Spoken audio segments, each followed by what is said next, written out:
ఆనాడు కేంద్ర ప్రభుత్వము మనకు తక్కువ ధరకు విద్యుత్ ఇవ్వడానికి సిద్ధంగా ఉన్న పెడచెవిన పెట్టి మీరు మీ ఆలోచనతో మీ అవగాహనతో మీకు ఎలాంటి ఉద్దేశాలు ఉన్నాయో నాకు తెలియదు. ఆ ఉద్దేశాలు ఈరోజు విచారణతో బయటికి రావాలి.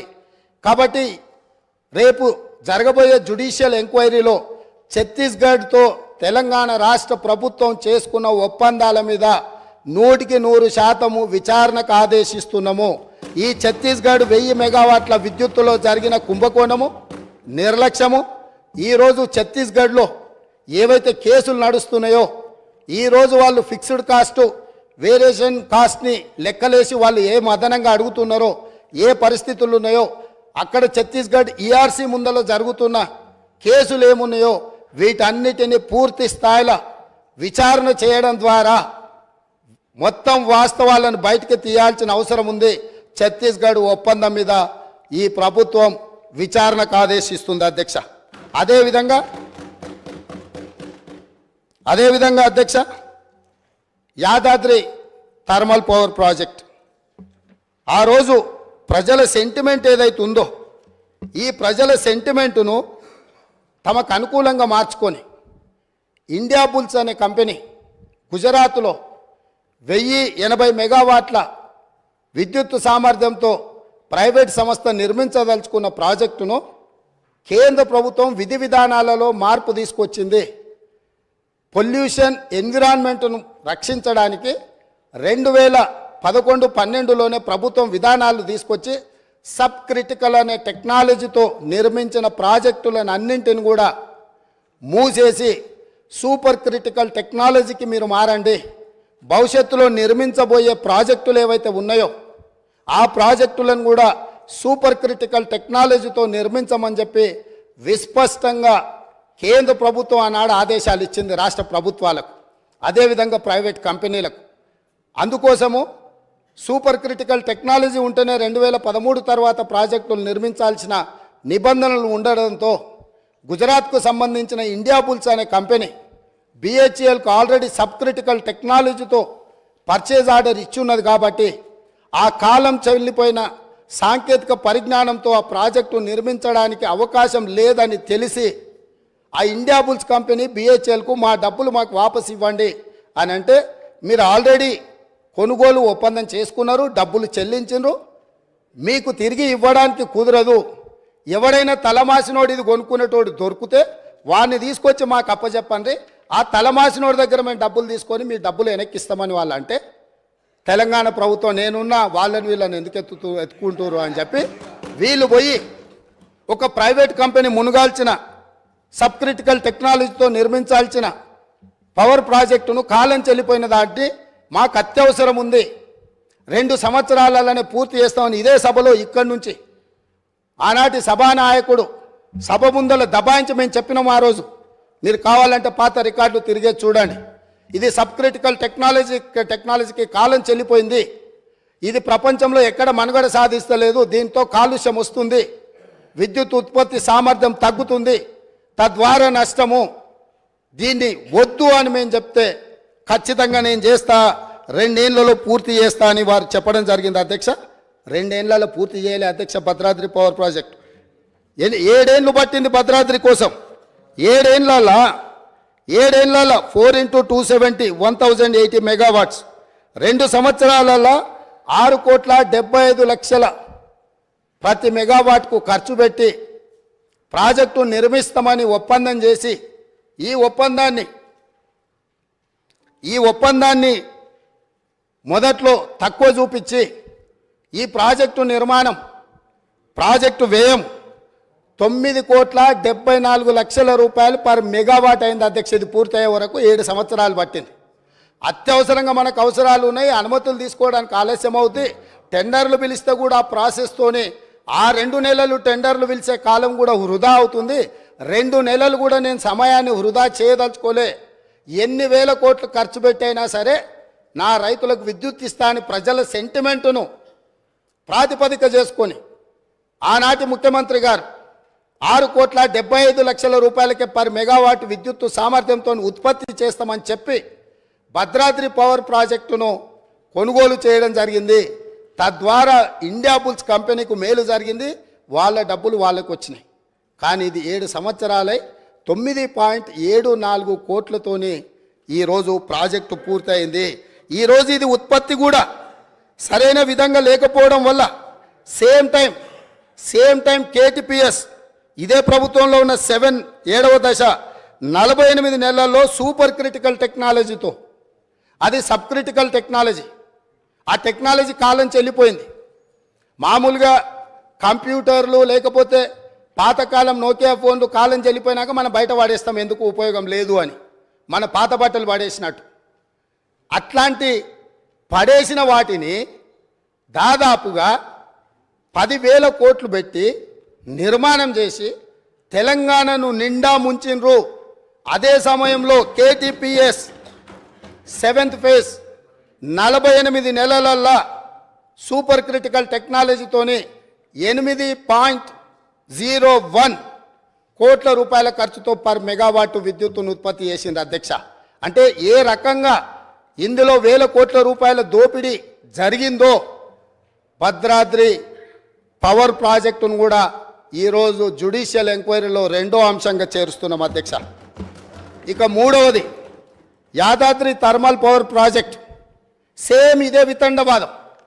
ఆ రోజు కూడా చెప్పినాం, సేమ్ సమయంలో ఇతర రాష్ట్రాలు, జార్ఖండ్ లాంటి రాష్ట్రాలు ఇదే కెపాసిటీతో టెండర్లు పిలిస్తే ఇదే బిహెచ్ఎల్ 18% లెస్ కోట్ చేసి అక్కడి టెండర్ తీసుకున్నది. సేమ్ టైం G2G అంటే గవర్నమెంట్ నుంచి గవర్నమెంట్ సంస్థకి ఇస్తున్నాం, అంచనాల రేట్లతో మేము ఇచ్చేస్తాం. ఎందుకు అని అంటే ఇది కూడా 24 నెలల్లో పూర్తి అయిపోతే 24 నెలల ప్రాజెక్టు నిర్మించి యాదాద్రి పవర్ ప్రాజెక్టును పూర్తి చేసి తెలంగాణ మొత్తం వెలుగులు ఇస్తామని చెప్పి ఆ రోజు ఒప్పందం చేశారు. ఎప్పుడు చేసిండ్రు అధ్యక్ష? 1/6/2015 నాడు ఈ ప్రాజెక్టును ఒప్పందం చేసి ఆ రోజు వీళ్ళు చెప్పింది ఏంది అధ్యక్ష? 25,099 కోట్ల రూపాయలు, అంటే పర్ మెగావాట్ 6,27,00,000తోటి పర్ మెగావాట్ మేము ఈ ప్రాజెక్టును 24 నెలల్లో పూర్తి చేస్తామని వీళ్ళు చెప్పడం జరిగింది అధ్యక్ష. యాదాద్రి పవర్ ప్రాజెక్టు ఈరోజు ఇంకా పూర్తి కాలే అధ్యక్ష. పోనీ ఏమన్నా ఈ గనులు ఆ జిల్లా నుంచి వచ్చిన మంత్రి గారు పాపం మా మంత్రి వెంకటరెడ్డి గారి మీద ఓ అని దాడి చేస్తుడు. ఆయన మొత్తం రైతుల జీవితాలలో మొత్తం వెలుగులు తీసుకొచ్చినాయి. నీ సొంత జిల్లాలా నీ కూతవేటు దూరంలో ఉన్న మొదలుపెట్టిన ప్రాజెక్టు 2015లో మొదలు పెడితే 2023 వచ్చింది. 8 సంవత్సరాలు పూర్తిగా వస్తుంది. ప్రాజెక్టు పూర్తి కాలే. ఇప్పుడు కూడా 2024-25లో పూర్తి చెయ్యొచ్చు అని అంచనాలు వేస్తున్నారు. దీనికి మీరు నల్గొండ జిల్లా ప్రజలకు క్షమాపణ చెప్పాల్సింది పోయి మంత్రులు ఏది మాట్లాడితే ప్రతి మంత్రి మీద దాడులు చేయడమేనా? అది ఈరోజు దాదాపుగా 6,27,00,000కు మేము చేస్తామని డిపిఆర్ మొదలుపెట్టి ఈరోజు 34,543 కోట్లకు అంచనాలు పెరిగినాయి. దాంతో కూడా పూర్తి కావడం లేదు. 8,64,00,000 రూపాయలకు పర్ మెగావాట్ ఇవాళ పూర్తి చేస్తామని వచ్చింది. కానీ ఇది పూర్తి కాలేదు కాబట్టి ఇది కూడా 9 కోట్ల పైచిలుకు చేరుతుంది. అంటే 6,27,00,000కు పర్ మెగావాట్తో మొదలుపెట్టిన యాదాద్రి పవర్ ప్రాజెక్టు దాదాపుగా 9 కోట్లకు అంచనాలు పెరిగింది. 8 సంవత్సరాలు పట్టింది. అదే సమయంలో ఎన్టీపీసీ రామగుండం ఫేజ్ 1 ప్రాజెక్టును నిర్మిస్తే 7,63,00,000కు మాత్రమే పర్ మెగావాట్తోని ఎన్టీపీసీ పూర్తి చేసింది అధ్యక్ష. నేను ఏం చెప్పదలుచుకున్నా అంటే భద్రాద్రి నిర్మించినప్పుడు ప్రాజెక్టు కాస్ట్ ఇతరవి రాష్ట్ర ప్రభుత్వ కేంద్ర ప్రభుత్వ పరిధిలో ఉన్న వాటిని పూర్తి చేసిన ఏ ధరకు పూర్తయినాయి. అదేవిధంగా యాదాద్రి పవర్ ప్రాజెక్టు వీళ్ళు G2G పేరు మీద ఓపెన్ టెండర్, గ్లోబల్ టెండర్ పిలవకుండా ఒప్పందాలు చేసి బిహెచ్ఎల్కి ఇచ్చి బిహెచ్ఎల్ వెనకాల నుంచి మళ్ళీ ఎవరెవరు వచ్చిందో అవన్నీ విచారణ తేలితే అధ్యక్ష. నేను ఇప్పుడు వేగ్గా ఏది మాట్లాడదలుచుకోలే. కాబట్టి యాదాద్రి పవర్ ప్రాజెక్టు 4,000 మెగావాట్లతోని ఏదైతే నిర్మాణం చేపట్టి తెలంగాణ మొత్తం విద్యుత్తును అందిస్తామని గత ప్రభుత్వం చెప్పిందో ఈనాటికి కూడా పూర్తి కాలేదు. ఈ పూర్తి కాకపోవడానికి, ఈ అంచనాలు పెరగడానికి, అదే సమయంలో సూపర్ క్రిటికల్ టెక్నాలజీతోని అత్యంత అధునాతనమైన విధానాలతో ఏదైతే నిర్మాణం జరిగినాయో ఆ పక్కనే ఉదాహరణకు ఉన్నాయి. కాబట్టి ఈ 3 ప్రాజెక్టులు, ఒకటి ఛత్తీస్గఢ్ ఒప్పందం, 2 భద్రాద్రి కొత్తగూడెంలో నిర్మించిన 1080 మెగావాట్ల నిర్మాణము ఒప్పందం, అదేవిధంగా 3వది యాదాద్రి థర్మల్ పవర్ ప్రాజెక్టుకు సంబంధించి బిహెచ్ఎల్తో చేసుకున్న ఒప్పందాల నుంచి ఈనాటికి జరిగిన పరిణామాల మీద వారు కోరుకుంటున్నారు. కాబట్టి పారదర్శకంగా ఉండాలని వారు ముందుకు వచ్చినందుకు అభినందిస్తూ మా వైపు నుంచి కూడా మేము పారదర్శకంగా ఉన్నాం. తమరి అనుమతితోని జ్యుడిషియల్ ఎంక్వైరీకి ఈ 3 ప్రాజెక్టుల్లో మేము రెఫర్ చేస్తున్నాము. దీనికి కావలసిన మిగతా కార్యాచరణ మా శాఖ మంత్రి గారు, ఉప ముఖ్యమంత్రి గారు దీన్ని నెక్స్ట్ ప్రొసీడింగ్స్ ఏమి ఇవ్వాలి, ఏ రకంగా ముందుకెళ్లాలనో దీని మీద దృష్టి పెడతామని తెలియజేస్తున్నా అధ్యక్ష. అదేవిధంగా మేము విద్యుత్ సామర్థ్యాన్ని పెంచినామని పదే తెలంగాణ రాష్ట్రం వచ్చినాడు 7,778 మెగావాట్లు ఉండే ఈరోజు 19,475 మెగావాట్లు మేము సాధించినామని చెప్తున్నారు అధ్యక్ష. ప్రభుత్వ రంగంలో వీళ్ళు సాధించింది గుండు సున్నా కొత్తది. ఎందుకు అని అంటే ఇక్కడ సోలార్ చూడండి అధ్యక్ష, ఈ పేజ్ నెంబర్ 7లో ఆనాడు 74 మెగావాట్లు ఉంటే ఈరోజు 5,600 మెగావాట్లు వచ్చింది. ఇది గవర్నమెంట్ సంస్థ నిర్మించింది కాదు, ఒకటే ఒక మెగావాట్ గవర్నమెంట్ నిర్మించింది ఈ 10 ఏళ్లలో. ఇవన్నీ ప్రైవేటు సంస్థలకు ఆనాటి ప్రభుత్వం టెండర్లు పిలిచి ఆనాటి ప్రభుత్వం ఒప్పందాలు చేస్తే వీళ్ళందరూ ప్రైవేట్లో వీళ్ళు నిర్మించుకున్నది. అదేవిధంగా కేంద్ర ప్రభుత్వం నుంచి వచ్చింది ఆనాడు 1873 మెగావాట్లు ఉంటే ఈరోజు 186.76 మెగావాట్లు ఉన్నది అధ్యక్ష. అదే సెంబీ కార్పు నుంచి 270 ఉంటే ఇట్లా ఛత్తీస్గఢ్వి ఇవన్నీ ఒప్పందాలు చేశారు అధ్యక్ష. ఎక్కడ వీళ్ళు జెన్కో ఆధ్వర్యంలో రాష్ట్ర ప్రభుత్వం కొత్త ప్రాజెక్టులను ఏవి నిర్మించలే. వీళ్ళు గొప్పగా చెప్పుకున్న భద్రాద్రి కాలం చెల్లిపోయింది. యాదాద్రి ఇంతవరకు 1 మెగావాట్ కూడా విద్యుత్ ఉత్పత్తి చేయలే. 35,000 కోట్ల రూపాయలు ఖర్చు పెట్టి సింగిల్ మెగావాట్ విద్యుత్ కూడా ఉత్పత్తి చేయకుండా 10 సంవత్సరాల తర్వాత మళ్ళీ సభలో నిలబడి మంత్రులందరి మీద దాడి చేసి దబాయించి ఇంకా ఎంతకాలం గడుపుతారు అధ్యక్ష? ఎంతకాలం గడుపుతారు?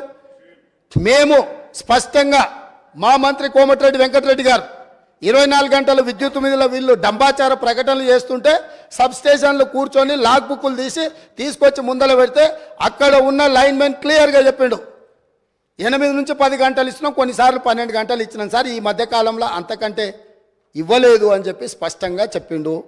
వారు ఎప్పుడైతే సబ్ స్టేషన్లకి వెళ్ళి లాగ్ బుక్కులు తీయడం మొదలు పెట్టినరో అన్ని సబ్ స్టేషన్లలో అక్కడ ఉండే రైతులని లాగ్ బుక్ తీయంగా అనగానే అది మాయం చేసిరు. ఈరోజు నిజంగానే వారికి పట్టింపు ఉంటే ఒక అఖిలపక్షాన్ని నేతం సబ్ స్టేషన్ల వారిగా లాగ్ బుక్లు గతంలోనే మాయం చేసినా ఎక్కడున్నో బయటికి తీద్దాం. వీళ్ళు వ్యవసాయంలో మోటార్లు నడవాలంటే 3 ఫేజ్ కరెంటు ఉండాలి.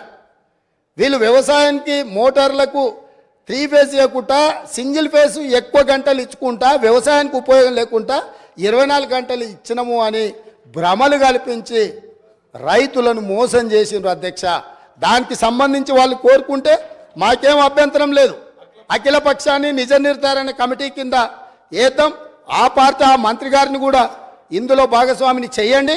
మిగతా పార్టీల పక్షాలు కూడా ఉన్నాయి, వాస్తవాలు చేద్దాం. నిజంగానే ఒకవేళ వాళ్ళు గొప్పగా ఇచ్చుంటే మాకేం అభ్యంతరం లేదు అధ్యక్ష. వాళ్ళకి వేళ ఇచ్చుంటే ఇచ్చిందని చెప్తాము.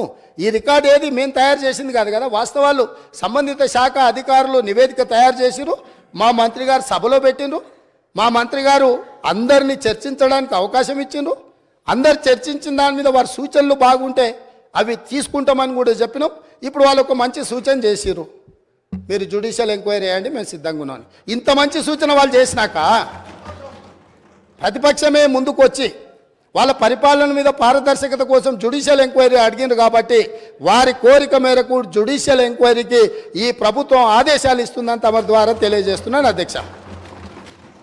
జగదీశ్వర్ రెడ్డి గారు. అధ్యక్ష, సంతోషం అధ్యక్ష. తప్పకుండా వారు అన్న వాటన్నిటి మీద వేయాల్సి